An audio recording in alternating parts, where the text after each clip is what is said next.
I hope that with my farewell tonight, you would understand what I'm going through right now. Something that I never feel that I would ever quit baseball. But as you know, it always comes a time for someone to get out. And I look at the kids over here, the way they are playing, and the way they are fighting for themselves, tells me one thing. Willie, say goodbye to America. Thank you very much. Now, back to Willard and Dibs on 95.7 The Game. Willie Mays' retirement speech. I was struck by something else Bob Costas said when he said that he called Larry Baer a few weeks ago to ask if Willie would be at Rickwood Field tomorrow. And not only did he say no, he said no in such a way that tipped Bob off that, it was possible that Willie didn't even live to see the day that the Giants would play at Rickwood Field, which tells me that statement that was released on behalf of Willie just yesterday, early part of yesterday, suggested that there were some things going on behind the scenes where maybe they knew that the health was starting to fail and that the end was near. But I still take that statement, even though Willie could not really see much anymore, did not move around well anymore. I love that Willie arrived at this week. To know that the Giants are playing at Rickwood Field, where he was in 1948. To know that the Negro League stats are now a part of Major League Baseball. To know that all this was largely happening in his honor. And even though he will not physically be on earth for this game tomorrow, he's certainly aware of everything taking place. Yeah. And that's a good feeling. Yeah, the spirit of Willie Mays is going to be everywhere, all around the ballpark. And I know that Laura Britt and company are already out there doing their day before pregame stuff. And Larry Baer appeared on our sister station, KCBS, All News 74 yesterday and weighed in with his thoughts. And so I know that the spirit of Willie Mays, if you are somebody who believes in that sort of thing, and I do, I think that tomorrow you're going to see the Giants and whoever's out there in center field. I would imagine that you're going to feel the spirit of Willie Mays out there in center field. I knew a little bit about this, but I wanted to go to the internet and confirm and learn even more about how it all came together. And so I'm going to throw this out there because it's something that I really wanted to share with the audience. It's not an obvious nickname. Do you know how the Say Hey Kid nickname came together? I heard the story earlier today, but go ahead and share it with the audience. Okay, so Barney Kremenko, this is a New York Journal American sports writer, was the one who tabbed Willie with the name. The great Barney Kremenko. The great Barney. This is back in New York, just prior to the Giants coming to San Francisco. Quick aside, yes. We don't have the number of Barneys that we used to have. No, we don't. There's fewer Barneys, especially actual people. Most of them are now like cartoon characters. Yep. But anyway, fewer Barneys. That's a good observation. Thank you. This story strikes me, though, because I had a friend like this. And by the way, all of you listening, raise your hand if you have a hard time remembering people's names. Oh, hello. Hello, especially when you meet them. Right? Nice to meet you, Coach. How you doing, Chief? I mean, I'm still running around here with we'll get people helping out and they're editors or they're on a different show and you know what I mean? Grandy had to do it for me the other day. He's like, Ken, it's Ken. I'm like, I know Ken, but I don't. The name is just not, damn it, it's not there when you want it sometimes. So I got a buddy, this is years ago. He calls everybody Mac. And it's his thing. Hey, Mac, what's going on? And you'd think it's just this thing. He just, he's being buddy-buddy. Hey, Mac.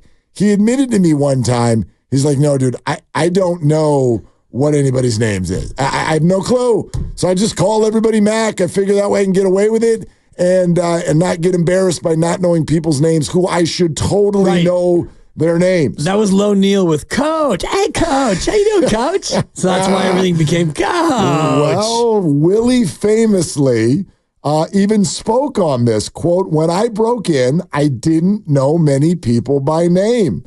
So I would just say, hey. And the writers picked that up.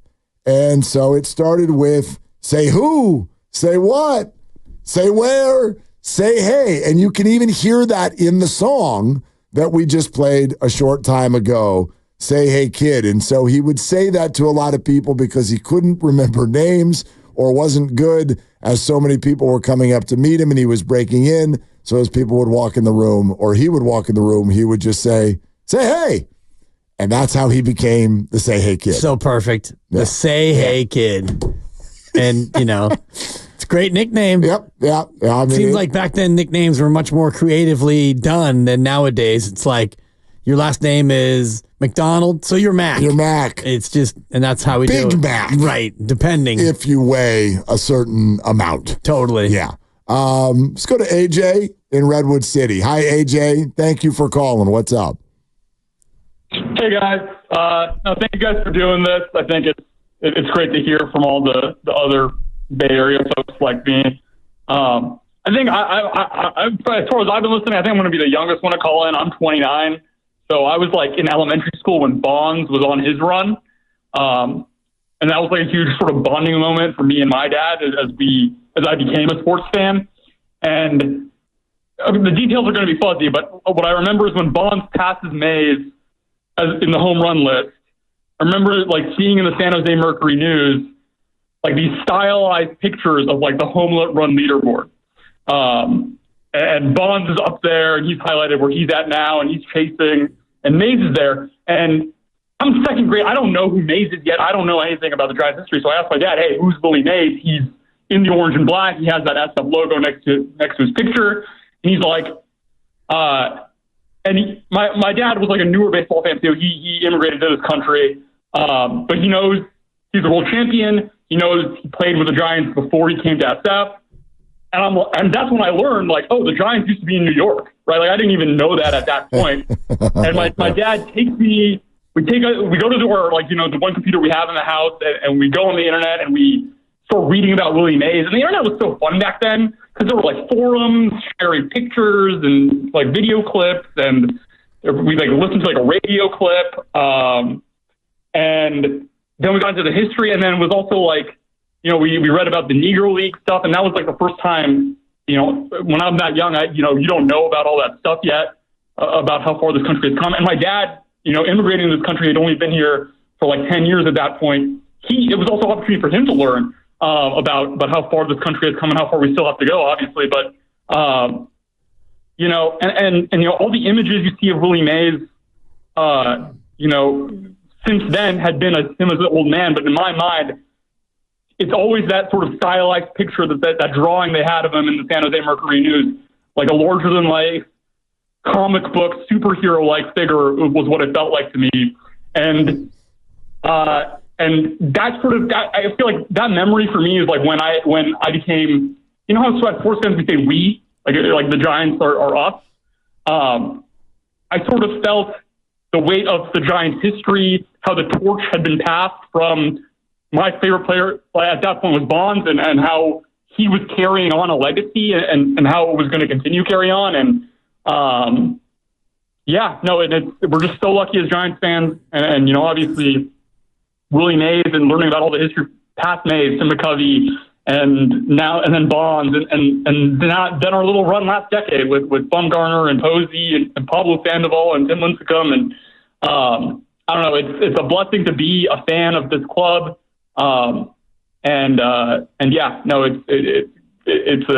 a great thing. And, so God bless Willie Mays. God bless the Giants fans out there. And, and then the other thing for me, I think other people are feeling it too. It's like, your grandparents, your parents, text them, call them, whatever it is. We don't know how much time we have. Because, it would have been so great for Willie Mays to have seen the Rickwood game, right? Yeah. And you don't know how much time you have left. It's just a reminder of that as well. Always. Can we do more? So thank you guys for taking my call. Thank you so much. Thank you for calling and sharing all that. I'll tell you what that sort of brings to mind when he talks about like bridging, from Mays to McCovey to, where would you go next? Will Clark to, and I know there's a gap there, but like on through to Bonds and then Buster. Yep. I tell you what comes to mind about Willie Mays there. and one thing that I really, really appreciate, which is that we live in a time where I hear a lot of ex or older athletes, they denigrate the younger or current athletes. This happens a lot in NBA circles. Steph would have this, that, or the other back if he could play in our day when we had hair on our chest. 07 Pistons would have cuffed you around, Draymond. I'm always sort of annoyed when I hear something like that. Even if there might be some truth to it, it just to me feels, and again, the opposite of Willie Mays, it feels like it's lacking the joy of the game. All games, all things change. They all evolve, always. And I feel like too often we fight against them. Oh, they don't make it like they used to. And society's now a mess. I get it. When you turn 50, 60, 70, 80, it's sort of almost tradition to feel that way. The world's going to hell in a handbasket. And damn it, why did they make these phones? And now no one looks at each other or talks to each other anymore. But I loved that Willie, he never did that. Willie signed with the Giants for $4,000. $4,000. Per inning? Per pitch? Total. And he was never seemingly jealous. He was never annoyed by that. He never said, back in our day, we this, that, or the other. In fact, he supported all the way until the end his godson, who was embroiled in maybe the most controversial thing that has ever happened in the history of this game. And he still backed him and supported and supported and supported. And so former players uplifting current players is something I love. Yeah. I love to see that, and Willie did that maybe as well as anyone. Well, and FP joined us earlier in the show, and he spoke to that very thing where FP was having breakfast before the game, and he played for the Giants for 1 year. And Willie Mays comes up to him and says, hey, you mind if I sit down? And FP is kind of grumbling through his powdered eggs and locking in on the pitcher of the night. And he looks up, and it's Willie Mays. It's like, you want to sit next to me? And boom, he comes down, and they start talking about the wind shifts and the difficulty of center field out at Candlestick Park. And that speaks to exactly what you're saying, because, you know, it'd be easy for Willie to be jealous of the contracts being handed out right now. And think about Ronald Acuna Jr., who's a guy who is Mays-esque in many ways, 5-tooly, and the contract that he just got, and it's 9 figures, and all the money that these guys are now getting, born on the backs of Willie Mays and the other people who played in the 40s and the 50s and beyond. Isn't it wild? This is a complete, off subject, but isn't it wild to think about? You go, okay, Willie Mays signed for $4,000. Yet now Jorge Soler is making $15 million a year or whatever. Right.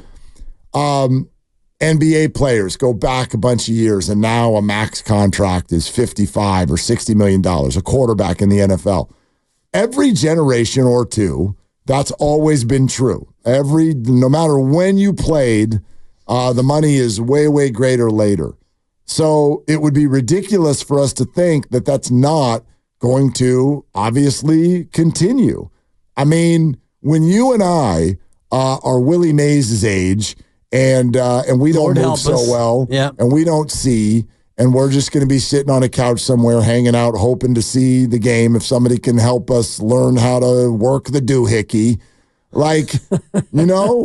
Is an NBA contract going to be $226 million a year? I was just thinking that same thing. Is that where we're heading? What sport is the first of the big three to have a $100 million a year guy? Oh, I don't even know that. Is it basketball, football? Probably not baseball. I don't know. Shohei's not that far off. What sport's the first one to have a player who gets $100 million a year? Because you're probably within 10 years, we're going to see that. I was just going to say, probably basketball. And then my mind went to football, and I'm like, no, there's going to be a quarterback. Brock Purdy. Maybe not Brock Purdy. Right. There's going to be a quarterback that can probably waltz into a room, right? Yeah. And just be like, yes, no, we're doing this. We're doing 6 years, $600 million, all guaranteed. Right. And Willie would get Shohei money if he played right now. And I just saw this on the internet, and I was struck by just the incredible nature of it. Willie, the only player in history to have a 300-plus career batting average, 300 stolen bases, 300 home runs, and 3,000 hits. So I started poking around and thinking, how do some of the other great guys compare? Ricky Henderson, 3,055 hits, 1,406 stolen bases, 297 home runs. Ooh, almost. And a batting average of 279. Okay, 21 points short. Barry Bonds, 762 homers, 514 steals, batting average of 298, and 2,935 hits. Oh, God. So he was only 65 hits short? 65 shy and a batting average of 298. So he's probably the closest. There's another guy who is super close, and there's one who might actually, he could get there. The guy who's really close, Rod Carew, 3,053 hits, 353 steals, a batting average of 328, 92 home runs. Okay, yeah. So pretty shy on the home runs, but the guy who might actually get there, you'd never guess. He's still playing today, and I want to find his exact numbers. Jose Altuve. Jose Altuve, career average of 307. Okay. He's got 303 steals already. Check. 220 homers. He'll get there. 2,134 hits. Oh. He's 34 years old.